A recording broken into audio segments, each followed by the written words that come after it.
So the saga of the High Republic continues to heat up as creators lash out at fans for not liking their work. Let's hear the story. Star Wars The High Republic author Justina Ireland took to Twitter to tell Star Wars fans not to purchase The High Republic.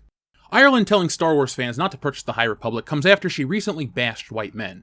Earlier this week, she took to Twitter where she wrote, "I guess mediocre white men are still going to be on here bragging about their mediocrity as though it's a hilarious anecdote instead of pure assholery, so thanks for establishing that baseline early 2021. In a follow-up, she added, "Imagine writing a 20-tweet thread about outsmarting your 9-year-old. What a waste of perfectly good carbon." Her bashing of white men in general came in response to a tweet thread from a podcast host, John Roderick, where he challenged his 9-year-old daughter to open a can of beans with a can opener.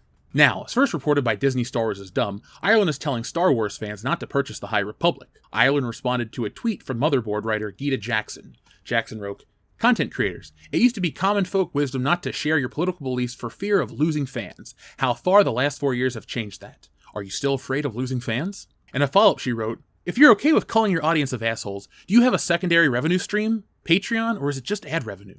Ireland responds stating, "The problem is, if you don't like my politics and my beliefs and my moral compass, you aren't going to like my books, so let's just go ahead and save everyone some time." She added in a subsequent tweet, "Plus, there's like an Amazon warehouse or Starbucks on every corner now that I've had worse jobs, so YOLO." Ireland's comments might sound familiar, as it's the same advice EA Chief Creative Officer Patrick Soderlund gave fans of Battlefield when promoting Battlefield 5. Star Wars is already in a tough spot, as Disney has reported declining merchandise sales following the release of the sequel trilogy films. Solo was the first ever Star Wars film to be a complete and total failure at the box office. Telling people to not buy your product is just a recipe for disaster, as EA and Battlefield developers fully understand. The white man card. Mediocre too. That's new. Let me tell this woman something directly. I'm not white. So fuck you and the high horse you rode in on. This is just like Brie Larson with that Captain Marvel shit. What does anyone's skin color have to do with it? I thought we were supposed to be judged by the content of our character. Doesn't this ring any bells? How do we live in a world where such an instigator gets to play the victim card? Oh, that's right, it's Twitter, where context is king because equality doesn't reign. How many of you have been blocked on social media for lesser offenses like, I don't know, existing? That's how these people operate. They run their mouths about the fans, talk shit without consequence, and then hide behind their block bots. Convenient. This is just like Chuck Wendig after The Last Jedi. That mofo went nuts until they fired him. Now this lady's safe because Lucasfilm can't publicly chastise her. She's a woman.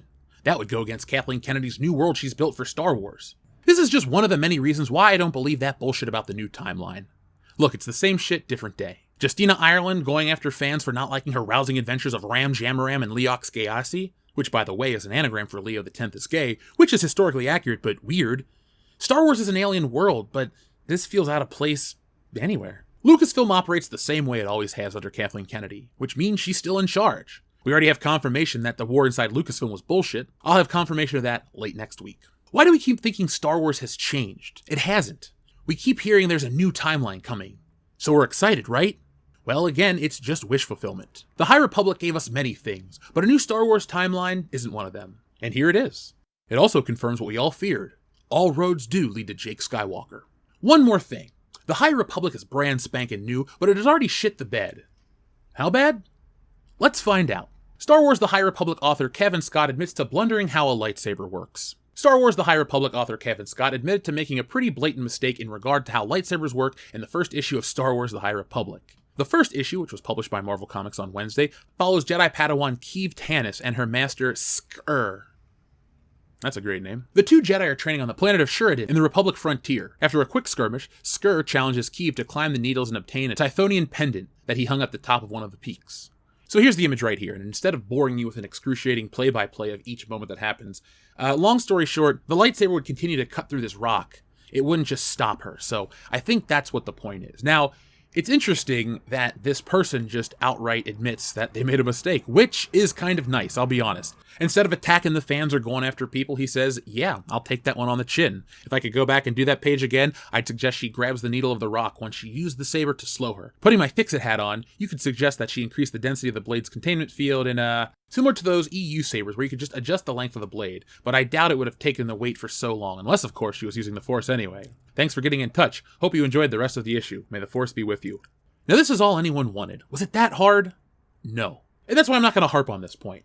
They made a mistake, they admitted it, and they moved on. Even after he tried to make some bullshit excuse, he just pulled it back and realized, hey, hope you enjoyed the issue. And that's a level of humility that's rare in Disney Star Wars, but it's not the norm. The Justina Irelands of the world still work at Lucasfilm, and we're still a bunch of insert whatever word, but if you're white, I guess you don't matter, which is messed up because skin color, that's not what you should judge people by. So, hey, I guess I'm just all about equality, unlike them. Well, at least he admits it in the tweet. The High Republic seems just like all of Disney Star Wars, rushed. You mean to tell me they did it again? Are you surprised? I'm not. Thanks, Kathleen. So folks, thank you for watching. Glad to be back. Happy to be back talking about Star Wars, but same shit, different day. Are you surprised that this is going down at Lucasfilm? No, I'm not. I never believed there was an abrupt change. They just had to wait it out because The Rise of Skywalker was so bad, they just had to shut up for a while. But after everything has happened, they have a couple wins with The Mandalorian. This is what happens to these emboldened people. This is their strategy. When they win, well, they're assholes. So congratulations. I hope the High Republic sells no copies. So folks, I'll be back next time with more. Be on the lookout for our big video coming, which dispels a lot of the rumors and the bullshit that's been going on in the world of Star Wars. This is the time to take back Star Wars as the fans. No more lies, no more bullshit, no more bad content. Vote with your wallets and speak up.